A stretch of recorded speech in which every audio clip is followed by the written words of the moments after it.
Y bien, mis amados hermanos, este día empezamos a leer el libro de los Hechos.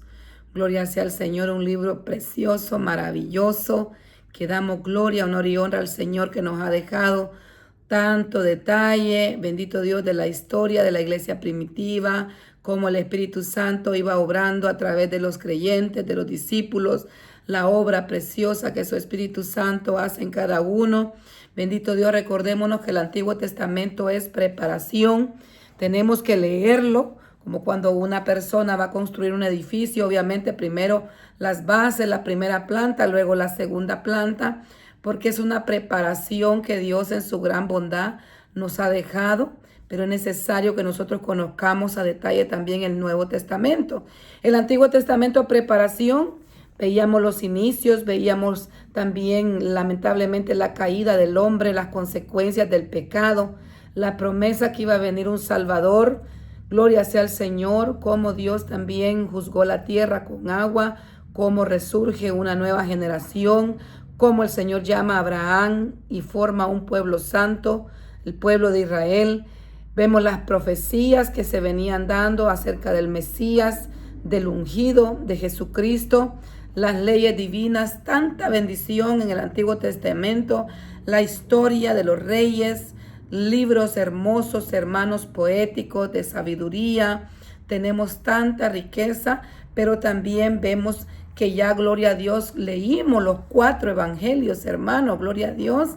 Hemos llegado ahora al día 90 y hemos culminado la lectura de los 4 evangelios. El evangelio es el cumplimiento de todas estas promesas que el Señor había hecho y se cumplen maravillosa y exactamente en la vida y ministerio de nuestro Señor y Salvador Jesucristo, como Jesús había dicho, ¿verdad? Como el Padre había también planificado, como el Espíritu Santo ha mantenido ese plan de salvación, cumplimiento profético detallado de la redención, ahora de la formación de la iglesia, de ti y de mí.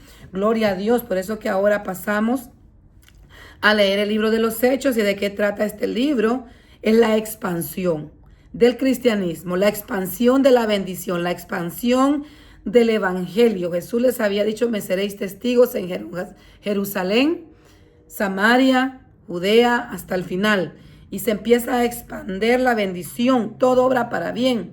Bendito Dios, en el año 70 también, después de Cristo, hubo un acontecimiento terrible en Jerusalén, hubo un incendio, hubo disturbios, y los cristianos fueron señalados también que ellos habían sido los que lo habían hecho por este mal líder Nerón. Los acusó y los echó, y fueron ellos esparcidos. Pero desde antes también a la iglesia primitiva le tocó también a muchos salir por la persecución.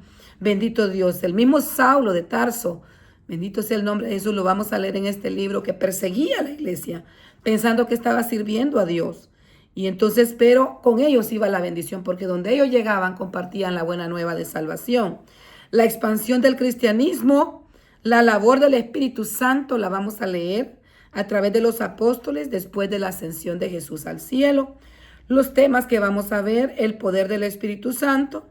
¿Para qué nos da el poder del Espíritu Santo? Para testificar del Señor, gloria a Dios, darnos ese poder, esa valentía, ese dunamis, esa autoridad, ese denuedo para hablar su palabra, para testificar de Jesucristo. También vamos a leer la expansión del evangelio de los judíos a los gentiles. Y vamos a ver un misterio revelado, porque al principio creían que el evangelio, la salvación, era solo para los judíos. Pero Dios pensó en ti y en mí. Y ahí estamos también los gentiles. Y cómo se va transmitiendo a Roma, a todos los lugares donde habían gentiles. Vamos a ver también el ministerio de Pedro, del capítulo 1 al 12, y del 13 al 28 vamos a leer el ministerio de Pablo. La escritura del libro comienza en Jerusalén. Ahí empezó la bendición también, ¿verdad? Pasa a Samaria, Judea, y se extiende por el imperio romano, tal como el Señor lo había profetizado. Continúa, ¿verdad? La continuidad básicamente tiene mucha similitud la estructura del libro de Lucas, del evangelio de Lucas. Continúa la obra de Jesús a través ahora de la iglesia. Entonces tenemos que tener también presente que el libro de los Hechos no solo es un registro histórico, Tenemos nosotros que tomarlo también como un relato fidedigno, exacto, completo, lo que necesitamos saber acerca de la iglesia primitiva y cómo superó ella todos los obstáculos con la ayuda del Espíritu Santo, cómo superó la persecución, las barreras culturales, todo adaptarse a otros lugares, todo lo que pasaron para llevar la bendición, pero siempre bajo la dirección divina. Bendito Dios. Así que habiendo dicho esto, para la gloria y la honra del Señor, pasamos a leer el Evangelio, estamos en el libro de los Hechos, capítulo 1. Lo leemos en el nombre del Padre, del Hijo y del Espíritu Santo, la promesa del Espíritu Santo. En el primer tratado, oh Teófilo, hablé acerca de todas las cosas que Jesús comenzó a hacer y a enseñar, hasta el día que fue recibido arriba, después de haber dado mandamientos por el Espíritu Santo a los apóstoles que había escogido, a quienes también después de haber padecido, se presentó vivo, con muchas pruebas indubitables, apareciéndoseles durante 40 días y hablándoles acerca del reino de Dios. Gloria sea al Señor. Y estando juntos, les mandó que no se fueran de Jerusalén, sino que esperasen la promesa del Padre, la cual dijo: oísteis de mí, porque Juan ciertamente bautizó con agua, mas vosotros seréis bautizados con Espíritu Santo dentro de no muchos días. La ascensión, del versículo 6 en adelante. Entonces los que se habían reunido preguntaron diciendo: Señor, ¿restaurarás el reino de Israel en este tiempo? Y les dijo: no os toca a vosotros saber los tiempos o las sazones del Padre puso en su sola voluntad. No os toca a vosotros saber los tiempos o las sazones que el Padre puso en su sola potestad, pero recibiréis poder cuando haya venido sobre vosotros el Espíritu Santo, y me seréis testigos en Jerusalén, en Judea, en Samaria y hasta lo último de la tierra. Y habiendo dicho estas cosas, viéndolo ellos, fue alzado y lo recibió una nube y lo ocultó de sus ojos.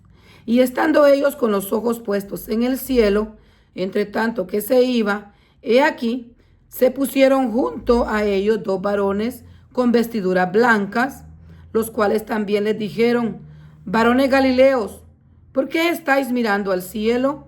Este mismo Jesús, que ha sido tomado de vosotros al cielo, así vendrá como le habéis visto ir al cielo. Elección del sucesor de Judas, del versículo 12 en adelante. Entonces volvieron a Jerusalén desde el momento en que volvieron a Jerusalén desde el monte que se llama del Olivar, el cual está cerca de Jerusalén, camino de un día de reposo. Y entrados, subieron al aposento alto, donde moraba Pedro, Jacobo, Juan, Andrés, Felipe, Tomás, Bartolomeo, Mateo, Jacobo, hijo de Alfeo, Simón el celote y Judas, hermano de Jacobo. Todos estos perseveraban unánimes en oración y ruego con las mujeres y con María, la madre de Jesús, y sus hermanos.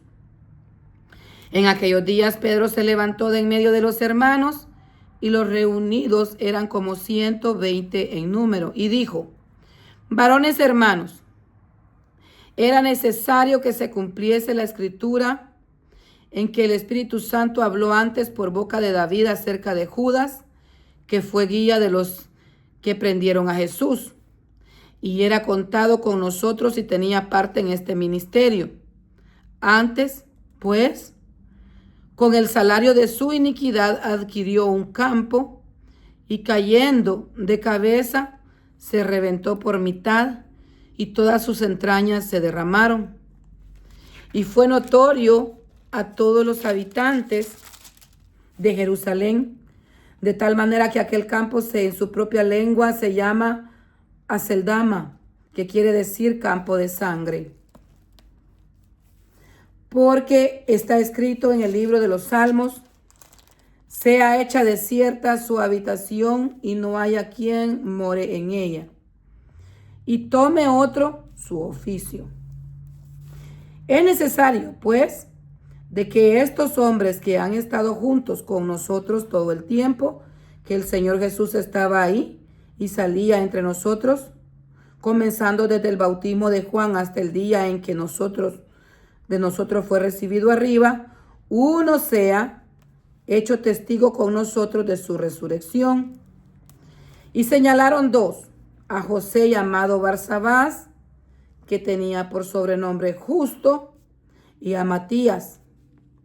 Y orando dijeron: Tú, Señor, que conoces los corazones de todos, muestra cuál de estos dos has escogido para que tome parte en este ministerio y apostolado. Apostolado de que cayó Judas por transgresión para irse a su propio lugar. Y les echaron suerte, y la suerte cayó sobre Matías, y fue contado con los 11 apóstoles. Gloria al Señor, hermanos, llegamos hasta aquí. Doy gracias al Señor que nos ha ayudado y me ha fortalecido en mi garganta a medida que hemos ido hablando, orando, compartiendo, leyendo. Pues Dios en su gran bondad ha puesto su mano en mi ser para la gloria de su nombre. Así que les invito que si Dios nos permite el día de mañana continuamos con la lectura. Que Dios me los bendiga y me los guarde donde quiera que estén. Sigamos en comunión con el Señor, sigamos hablando con Él, sigamos cantando alabanza durante el día, manteniendo esa adoración en nuestro ser, donde quiera que andemos, lo que estemos haciendo, mantengamos nuestra mente conectada con el Señor, que la paz de Cristo esté en nuestros corazones, que su Espíritu Santo los abrace, que se siga manifestando con poder, que use sus bocas para compartir el Evangelio, la buena nueva, donde quiera que andemos. Shalom.